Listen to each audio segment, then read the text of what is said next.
Saya pernah ngobrol dengan seorang teman yang berprofesi sebagai dokter. Dia bercerita betapa dakdikdukdernya para tenaga medis yang sekarang bekerja di rumah sakit. Mereka semua dalam kondisi tertekan, cemas, dan stres. Kenapa? Karena pasien-pasiennya, baik yang positif COVID-19 maupun PDP, jumlahnya semakin banyak dari hari ke hari. Dan mereka ada kewajiban merawat orang-orang yang jumlahnya seambrol itu di rumah sakit. Yang mana sebelumnya pihak rumah sakit tentu tidak mengira akan ada wabah pandemi seluas ini di 2020. Sehingga peralatan perlindungan diri pun kurang, hazmat kurang, gloves kurang, surgical mask kurang, shoe cover apalagi. Googles juga kurang banget.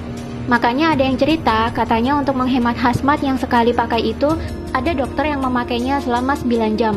Nggak boleh dilepas, karena sekali dilepas, harus dibuang dan diganti dengan yang baru, yang steril. Sedangkan stok sangat terbatas.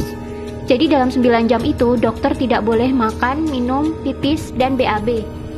Biar APD, terutama hazmat yang sudah dipakai tidak perlu dilepas dan dibuang. Sedangkan dalam sisi lain, mereka harus menahan keringat, panas, lapar, haus, dan menghadapi merawat pasien-pasien yang saya yakini pasien-pasien itu juga dilanda ketakutan dan stres yang sangat signifikan. Pasiennya stres, dokternya sudah kewalahan, ikutan stres juga. Ya akhirnya bulet di situ-situ saja. Pasiennya nggak sembuh-sembuh, dokternya juga lama-lama capek dan ikutan stres. Yang nggak kuat fisiknya akhirnya ikutan tepar. Bagaimana cara membantu hal ini supaya cepetan berakhir? Solusinya jangan sampai sakit. Saya di awal sudah sangat tidak setuju dengan masifnya media-media mainstream yang bolak-balik memberitakan angka penderita COVID-19 setiap saat, memberitakan jumlah korban meninggal, memberitakan korban meninggal yang jenazahnya ditolak, memberitakan warga dan tenaga medis yang diusir dari kampung atau kompleks akibat COVID-19, dan masih banyak lagi.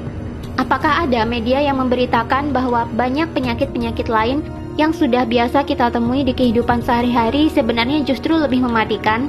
Coba Anda lihat data berikut ini. Penyakit kanker setiap tahunnya membunuh 8,9 juta jiwa. Berarti dalam setiap bulan ada sekitar 741.600 lebih manusia yang meninggal.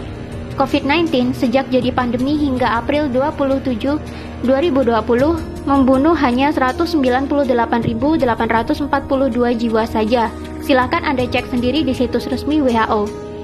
Padahal, COVID-19 baru jadi pandemi dimulai sejak Januari 2020. Katakanlah sudah ada 3 bulan sampai sekarang, maka COVID-19 baru membunuh 66.000 orang setiap bulannya. Jumlahnya loh, cuma 8,9% dibandingkan dengan kematian akibat kanker.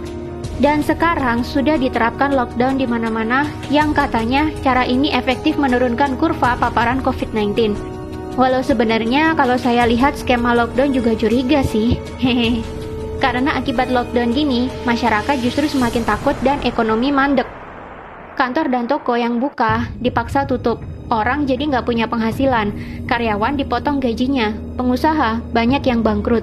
Pemerintah jadinya harus sedia banyak dana, selain untuk kebutuhan medis, tapi juga untuk stimulus ekonomi dan bantuan warga terdampak PSBB, supaya orang-orang tidak kelaparan akibat tidak bisa cari nafkah. Kalau nggak ada dana, ya hutang dong. Namanya penyakit, itu kalau nggak sembuh, ya meninggal dunia. Kalau kita lihat data, yang meninggal hanya 6,9% saja dari yang terpapar. Berarti yang 93,1% kemungkinan sembuhnya tinggi. Ayo melek data, jangan mau otaknya ditakut-takutin media. Media memberitakan COVID melulu, akhirnya cuma menebarkan kekhawatiran dan ketakutan. Orang yang khawatir, takut, was-was, sistem imun tubuhnya malah turun. Akhirnya malah kena penyakit macam-macam. Kalau dia bolak-balik melihat berita COVID, dan dia jadi khawatir dan stres karena COVID, dia bisa saja malah kena COVID-19 sungguhan. Sistem imunnya kalah sama ketakutan dan stres. Jadi bagaimana solusinya supaya kita nggak sakit dan nggak merepotkan tim medis? Yang pertama, matikan televisi. Nggak usah nonton televisi kalau beritanya COVID melulu. Masih lebih mending kalian nonton drama Korea, walau sambil nangis-nangis kayak kecipratan bawang merah. Alihkan perhatian kalian ke hiburan-hiburan lain yang lebih menyenangkan. Nonton video-video satisfying di YouTube kek, nonton Panji Petualang kek, atau menghalurian nonton travel vlog di YouTube buat obat piknik kek. Yang kedua, selalu berpikirlah untuk happy. Happy is the key. Harus bahagia. Berkomunikasilah dengan orang-orang yang positif. Tontonlah acara humor, bermainlah dengan kucing kesayangan, bermainlah dengan anak kalian yang masih unyu-unyu, pacaranlah dengan istri. Romantis-romantisan sama istri bisa bikin hormon kebahagiaan naik loh. Sistem imun juga ikutan naik. Yang ketiga, berpikirlah bahwa kalian selalu sehat. Jangan izinkan pikiran takut sakit sedetik pun mampir di otak. Ganti doa kalian yang semula, "Ya Allah, jauhkan kami dari wabah ini," dengan "Ya Allah, sehatkanlah fisik dan mental kami, supaya kami selalu happy dan bugar." Ingat ya, kata-kata yang sering keluar dari mulut, walaupun doa sekalipun, bisa masuk pikiran bawah sadar. Walaupun ada kata tidak atau jangan di depannya, tetap itu adalah kata-kata negatif. Kata-kata negatif ya negatif. Masuk ke otaknya jadi negatif. Jadinya tubuh dan lingkungannya meresponnya juga negatif. Misalkan kalian doa, "Ya Allah, jangan ada virus di rumah saya." Malah virusnya datang beneran. Beda dengan, "Ya Allah, tolong jaga rumah ini tetap bersih, sehat, dan nyaman untuk saya tinggali bareng keluarga." Maka rumah kamu akan jadi demikian. Selalu ucapkan kata-kata positif dan buang kata-kata negatif. Keempat, rutinlah olahraga. Olahraga dapat memproduksi hormon kebahagiaan dan memperbaiki metabolisme tubuh. Jiwa yang happy dan metabolisme tubuh yang baik akan menghasilkan imun tubuh yang kuat. Kelima, jaga kebersihan. Sering-sering cuci tangan pakai air dan sabun, tanpa rasa khawatir. Cuci tangan karena niatnya pengen bersih, bukan karena takut COVID-19. Percuma kamu cuci-cuci bolak-balik sampai pakai sabun dicampur alkohol sekalipun, tapi kalau pemikiranmu isinya takut, dan takut saja, ya resiko tertular COVID-19-nya malah tinggi.